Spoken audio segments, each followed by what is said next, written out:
fuiste una de las más críticas con el fallo de la Corte de ayer. Es que es un fallo que intenta tirar a la basura algo por lo que peleé, por lo que peleamos todos los últimos años. Entonces nos ataca profundamente, profundamente. Desde lo jurídico, que es un mamarracho. ¿Mamarracho? Sí, un mamarracho. Nosotros hemos construido, en mi caso, junto con compañeras muy valiosas, hemos construido lo que es la acusación por genocidio, fundamentamos, buscamos jurisprudencia, elaboramos teoría alrededor de sostener una acusación y explicar por qué lo que se había cometido en Argentina era un genocidio, por qué los empresarios se beneficiaron con el golpe, por qué el gran empresariado estaba detrás de esto, cuál fue la influencia de Estados Unidos. Es decir, tratamos de hacer las cosas con mucha pasión y muy seriamente para que cada genocida que fuese preso fuese con la máxima pena y demostrando cuál era su rol en el plan de conjunto. Y en este fallo lo que hicieron sencillamente es buscar en 40 años cuál era la ley que más me convenía, la agarraron y la aplicaron. No explicaron por qué no la habían aplicado hace un año atrás, si es una ley que está derogada hace años. ¿Por qué no la habían aplicado hace 2 años atrás? ¿Por qué la ponen ahora y no en el momento de la condena? Es decir, no tiene ningún sustento más que por el momento de la condena político. El tribunal que establece la pena usa el 2 por 1. Después el fiscal apeló, cambió, la casación le dio la razón al fiscal. Digamos, hubo un ida y vuelta con la interpretación esta que terminó confirmando la Corte. Claro, lo que pasa es que la Corte ya intervino en decenas de casos en todo este tiempo. Entonces, tiene 2 aspectos. Uno es este, que es totalmente arbitrario y el momento evidentemente es político, ¿no? Tenemos que analizarlo desde otro ángulo, desde la política, desde lo jurídico no. Y desde lo jurídico, desde el año 2004, cuando se reabren las causas, desde el año 2006, el primer juicio de lesa humanidad oral que se hace es el de Miguel Osvaldo Checolás. Yo fui abogada de Jorge Julio López en ese juicio.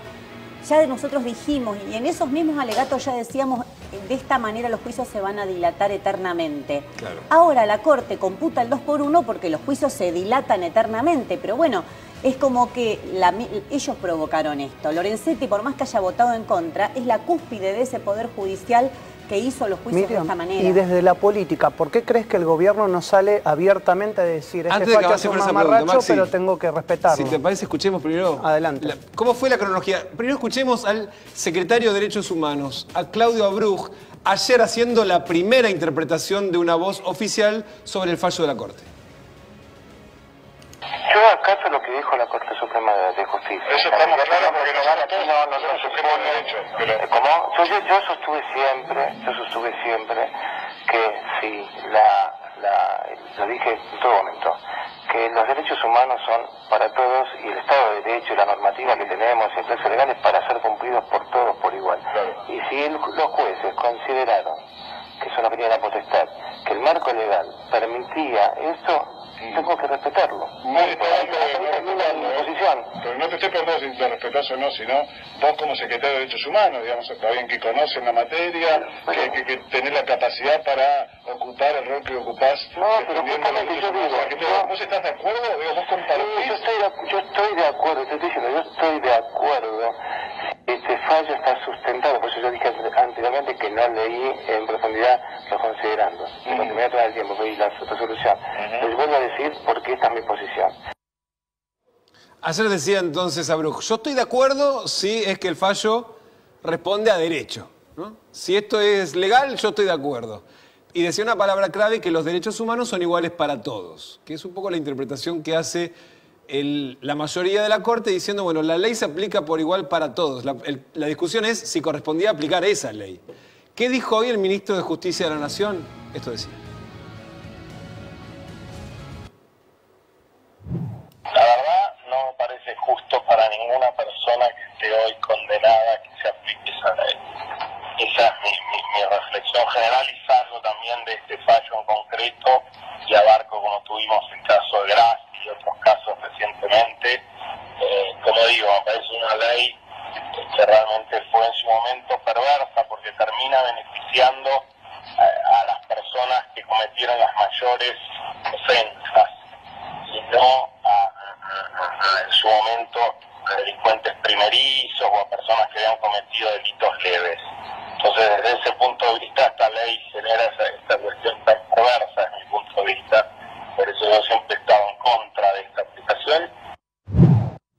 Ahí está, no es sutil la diferencia pero lo que hacen los dos es no meterse con la Corte Suprema. Se nota la incomodidad del gobierno con avalar un fallo de una corte cuya mayoría se integró por los dos integrantes que propuso y terminó designando con la ayuda del justicialismo del Senado este gobierno. Se nota la incomodidad y tratar de distinguirse, no sé si están de acuerdo, con el kirchnerismo que rechazaba los fallos de la Corte. Es decir, lo que dice la Corte hay que aceptarlo. Uno dice, los derechos humanos son iguales para todos, Abrug, y Garabano, el ministro de Justicia, dice, parece injusto que se aplique, era una aberración, un engendro, el 2x1, pero no se mete con el fallo de la Corte. En realidad yo políticamente por eso se lo preguntaba a Miriam, porque no veo que el gobierno tan abiertamente salga a decir no estoy de acuerdo con este fallo, por más que tenga que respetar a la Corte Suprema de Justicia de la Nación. No sé cómo. Para mí hay dos cuestiones generales. Abrug representa en este caso, entiendo, la posición más oficial del gobierno, porque el gobierno se divide fundamentalmente en dos alas, una directamente negacionista del genocidio, que cuestiona el número de desaparecidos y demás, y otra que intenta reflotar la teoría de los dos demonios. Creo que en eso más o menos encajan el 99% de los miembros de este gobierno. Ahora, Garabano puntualmente, él como ministro de Justicia tiene un problema, porque este gobierno viene haciendo mucha campaña de mano dura los últimos días contra los manifestantes. Fue notorio la construcción del enemigo, que es el manifestante en la calle. Esto del arma impropia, que le van a dar 8 años la misma pena que de homicidio aquel que esté en la calle con un arma impropia, que puede ser la caña con la cual lleva una bandera, es decir, un endurecimiento penal muy fuerte para el que se oponga al gobierno, un endurecimiento penal en la ley de ejecución penal que se votó en el Senado y que el gobierno promovió para todos los que podríamos decir delincuentes comunes o la delincuencia común, no política, como es el caso de los militares, de genocidio. Y por el otro lado, ahora la Corte le dice que corresponde el 2x1. Entonces creo que Garabano es el que sufre directamente la contradicción entre tener que salir mañana a pedir mano dura para todo el mundo y esto. Abrug representa la línea política, digo, y está a tono con el gobierno y también con lo que viene haciendo la jerarquía de la Iglesia Católica. Este revivir de la reconciliación. Que apareció en los últimos días. Pero de todos modos, sí.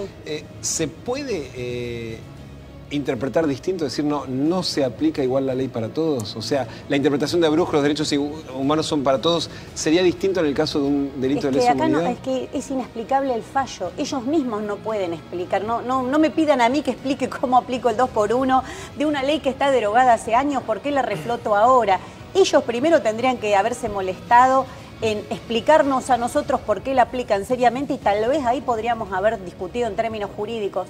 Hoy yo no lo puedo hacer porque no tiene una explicación. ¿Por qué en este caso y no en otro? Es el remedio procesal. Existe porque Estela de Carlotto habló de ir a la Corte, a la OEA e ir a la ONU. Ese es el único remedio que queda hoy ante este fallo. Creo que hay que utilizar todos los casos y el caso de Estela Carlotto creo que es el más complicado porque ustedes saben, y esto es muy cruel y hay que decirlo, que los primeros que podrían acceder a la libertad son los que están condenados por apropiación de bebés. Porque las penas son menores por la escala penal que tienen esos delitos, entonces serían los primeros que podrían acceder a la libertad. Siempre y cuando hayan estado más de 2 años con prisión preventiva. Sí, pero por eso te digo, la Corte dilató todos estos juicios. El Poder Judicial. Y te agrego una cosita por lo que vos me preguntabas, pero la Corte no llega a este fallo en seco, lo construyó. Fue de a poquito aproximándose a este fallo y uno de los fallos con lo cual se aproximó y sentó las bases para este fue el fallo Fontevecchia, donde dijo que la Corte Interamericana no puede revocar las sentencias de los tribunales, del Tribunal Argentino, de la Corte, y todos decíamos, ¿y por qué saca esto la Corte? Fue hace muy poco, no se entendía, en la prensa había un debate sobre por qué la Corte sacaba ese fallo. Ahora tenemos la explicación, estaba preparando el terreno para la impunidad. Ahora, Miriam, a mí lo que me preocupa es lo siguiente, no sé qué visión tenés vos.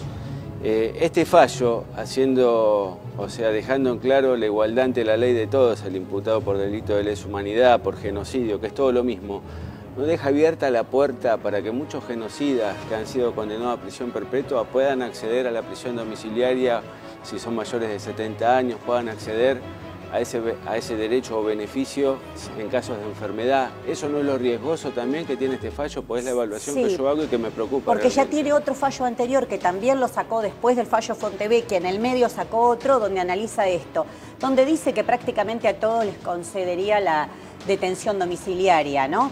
Porque claro, una persona de 70 años es difícil que pueda tener el examen médico de uno de 20. Ahora, nosotros no es que los perseguimos ahora porque tienen 70 y se nos ocurrió perseguirlos ahora. Hubo años de impunidad en la Argentina, ellos se beneficiaron de la impunidad. Pasaron toda su vida en libertad y siguen sin decir dónde están los 400 chicos apropiados. Es decir, el delito lo siguen cometiendo hoy, no es del pasado.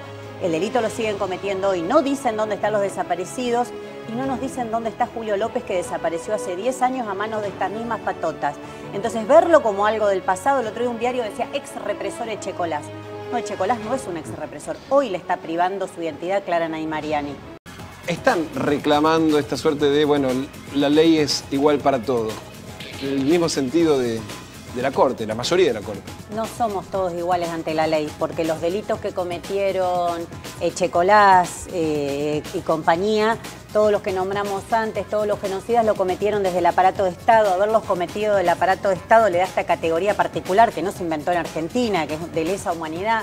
Fue un genocidio, ellos apropiaron bebés, son delitos que los siguen cometiendo al día de hoy y haberlos cometido desde el aparato de Estado les permitió planear su impunidad. Por eso tantos años libres, por eso se los está juzgando a esta edad. Creo que, no voy a debatir con Pando, porque Pando realmente es la vocera de los monstruos que no pueden dar la cara, ¿no? Porque si acá estuvieran esos que torturaron, que violaron a las detenidas desaparecidas, que vejaron a las personas que estaban secuestradas, que los tiraron al mar, sería distinto. Entonces la ponen a Pando para que ella sea que dé la cara de esos monstruos por los que habla. Pero ella decía que hay que preguntarle a las cúpulas. No creo. Yo creo que Milani tiene que responder dónde está el soldado Ledo. Milani sabe dónde está el soldado Ledo. Milani, que fue jefe del ejército. ¿Y saben por qué Milani está siendo juzgado ahora, por ejemplo? Eso es un ejemplo que sirve mucho. Porque él, al ser jefe del ejército, cobra notoriedad y muchas víctimas lo reconocen, vuelven a escuchar su voz. Mientras él estuvo en el anonimato, no había manera de que un sobreviviente lo reconozca. No hubo apertura. Bueno, de hecho, en la causa del Posadas, que es la que se está hablando, sí, identificaron a muchos y aparecieron testigos porque precisamente iban a declarar y decían, pero eso yo lo vi torturando, lo vi en tal lugar, es que así se construyeron los juicios. Así fue el caso de Echecolás. Conozco una secuestrada, una detenida desaparecida que me dijo, yo le estaba dando comida a mi hija y se me cayó la comida cuando lo vi a Echecolás pelearse con Alfredo Bravo. Recordarán ese programa que cada tanto vuelve. Sí, claro. Bueno, si Echecolás no estaba ahí no había manera, porque cuando estaba secuestrado, la estaban deteniendo una persona, no le decían, yo soy fulano de tal, te voy a llevar secuestrada. Entonces, por eso hoy se está juzgando esto y porque del 83 hasta parte no se hizo apertura a los archivos. Miriam, a consecuencia de lo que se vio ayer, ¿se van a plegar a la marcha que está convocada para dentro de algunos días? Mira, hay varias discusiones que se están dando en distintos ámbitos de realizar movilizaciones. Creo que es una herramienta que tenemos que volver a retomar. Esa fue la manera con la que conseguimos la nulidad de las leyes de audiencia debida y punto final, que también parecían intocables.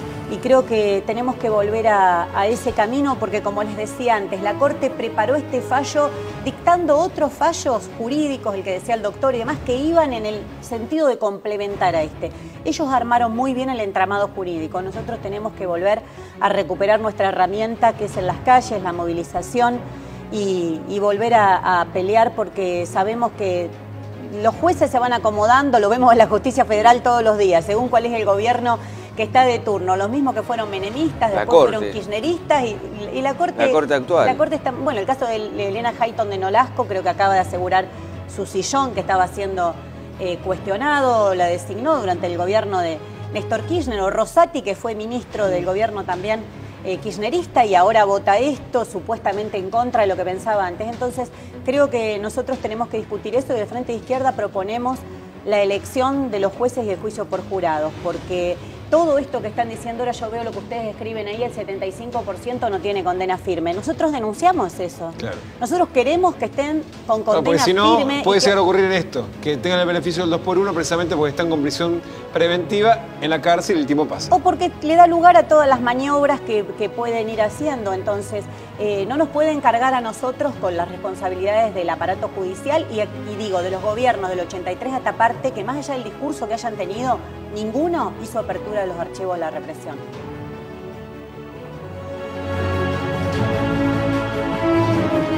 Y además, hoy en BAP, como te contamos, el otro ataque al fiscal Cartaseña. Están investigando a un empleado que pegaba afiches amenazando al fiscal de La Plata dentro de la fiscalía. Dentro de la fiscalía. La verdad que el caso lo empezamos a contar esta semana. Recordemos, había tenido un primer ataque. Estás hablando de un fiscal que le había caído una causa para investigar vínculos entre la policía, abogados caranchos, en causas que se armaban para precisamente estafar. Y un fiscal que venía investigando algunas mafias como trata de personas, por ejemplo. Le pegaron la semana pasada 3 personas, esto fue el lunes, el feriado, el sábado. Sábado pasado. Sábado, le pegaron 3 personas, después encontró afiches pegados en la fiscalía, le pegaron nuevamente en la calle, lo relató, una cachetada en la cabeza, y cuando llegó a su casa habían atacado a sus mascotas. Le pusieron en ese momento más custodia y anoche, ayer a la tarde, otra vez lo agredieron en su despacho. Bueno, Damián, obviamente que es un hecho totalmente repudiable. Así se hizo por parte de todos los fiscales del Departamento Judicial de La Plata después de la agresión que había sufrido el día sábado, que comentaste en primer término. Y bueno, y ayer algo realmente insólito, ¿no? Un hecho grave dentro de la propia Fiscalía, donde lo abordan alrededor de las 16 horas, lo atan, lo dejan boca abajo atado, lo golpean, lo amenazan nuevamente. El fiscal Cartasegna había cometido, a mi criterio, un error también, que es públicamente el día martes decir que no eran profesionales quienes lo habían amenazado y que eran unos tarados. Evidentemente tan tarados no son. No obstante eso, me parece que el hecho es grave. El procurador de la provincia de Buenos Aires, Pontegrán, no le cierra mucho toda la situación que tenga que ver con la causa esta de los comisarios, que es una causa que ni siquiera comenzó todavía a intervenir. Claro.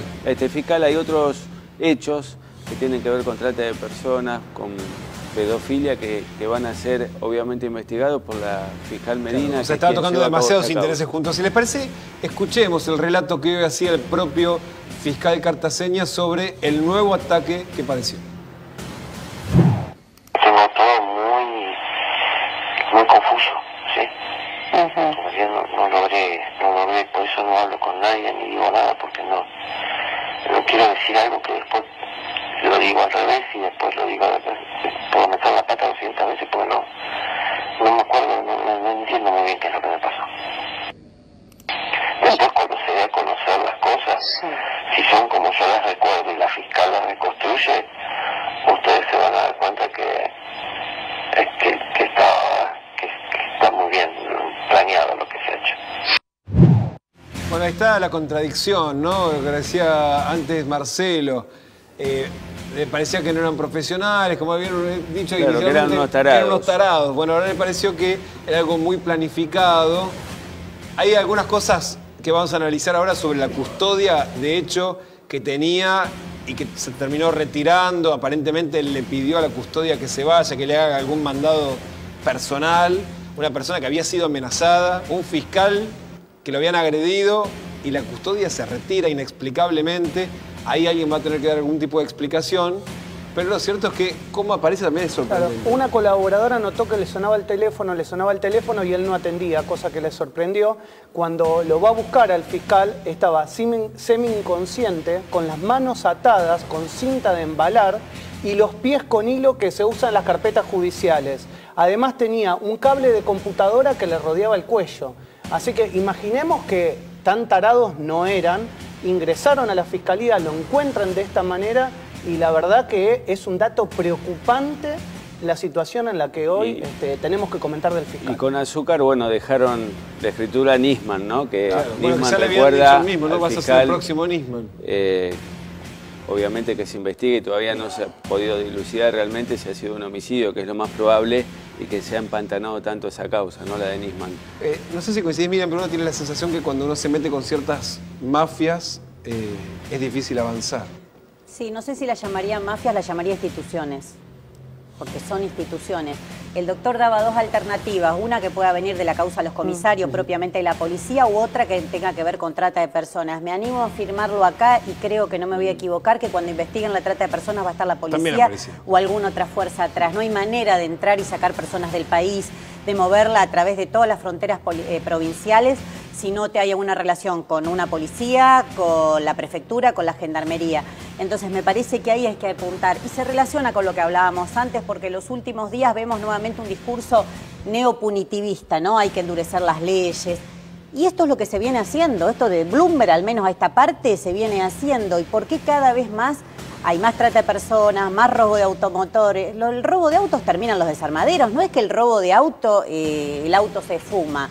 Termina un desarmadero. Sí. ¿Dónde ubicar un desarmadero? Sí, y sin policía no hay desarmadero. No hay digamos, sin policía cómplice no hay desarmadero. Es delito a cielo abierto, la trata de personas, los desarmaderos, sí, el narcotráfico también, todo delito grave tiene la colaboración pública. Es a cielo abierto, entonces ahí es lo que hay que investigar y estoy segura que si uno, pongo nuevamente el ejemplo del robo automotor, si se investiga el gran delito manejado por las organizaciones de las fuerzas de seguridad, también baja el pequeño delito, porque nadie va a robar una parte de un auto, en un momento era el pasacassette, después sí, claro, fue la cubierta, lo que sea que esté en el momento, si eso no va enganchado en otra serie de delitos mayores. Entonces, me parece que siempre se enfoca y se hace mucha demagogia punitiva por televisión, en los medios de comunicación, atacando al pequeño delito. Entonces, todo el tiempo se discute y hay campeonatos a ver quién plantea la medida más dura. Pero ¿por qué cada vez más crecen esas redes?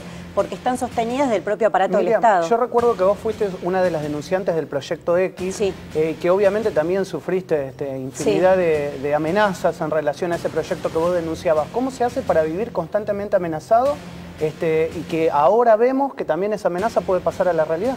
Sí, y tengo mi propia amenaza. El año pasado, siendo diputada, me amenazaron. Ya logramos identificar de dónde viene la amenaza en la justicia. En los próximos días podremos decir... ¿En la justicia? Sí, logramos. Hice una causa y logré investigar y llegar a quién me amenazó. Y todo se relaciona con los mismos hechos que siempre denunciamos. Creo que la clave es no desviar la atención de qué es lo principal y qué es lo que viene accesorio. Creo que el gran problema político que hay es que siempre se trata de poner el foco en el pequeño delito y en el endurecimiento de las leyes, y es al revés.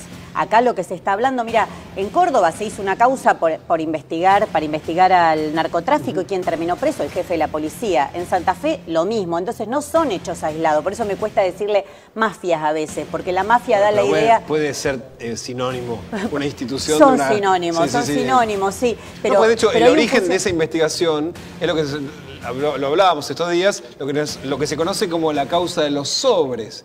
La causa de los sobres es muy parecida a la que ahora tiene preso en la Ciudad de Buenos Aires al jefe de la policía de la ciudad, a nivel de la policía de Buenos Aires, en la departamental de La Plata, es decir, la jefatura de las comisarías de La Plata, que encontraban sobres cuyo origen era el peaje, las coimas y demás que cobran cada comisaría a los comerciantes del barrio y cómo se distribuía hacia arriba de la cúpula de la policía bonaerense. Eso pensando en el comercio. Ahora, si uno se imagina que eso también puede ocurrir con la trata, con el narcotráfico, serían sobres más grandes, pero hablaría de la organización mafiosa. No, y se supone que de ahí también surgieron las amenazas hasta la propia gobernadora de la provincia. Entonces estamos hablando de organizaciones poderosas que defienden intereses poderosos y que en un punto se engancha porque todo el mundo dice que parte de todo este entramado termina en sobres. En el caso de Santa Fe, se ha discutido muchas veces que toda la enorme crisis que tiene con el narcotráfico esa provincia termina en las campañas políticas. Entonces, acá hay muchos que tienen para perder si esto se investiga profundamente. Miriam, muchísimas gracias por haber venido. Gracias.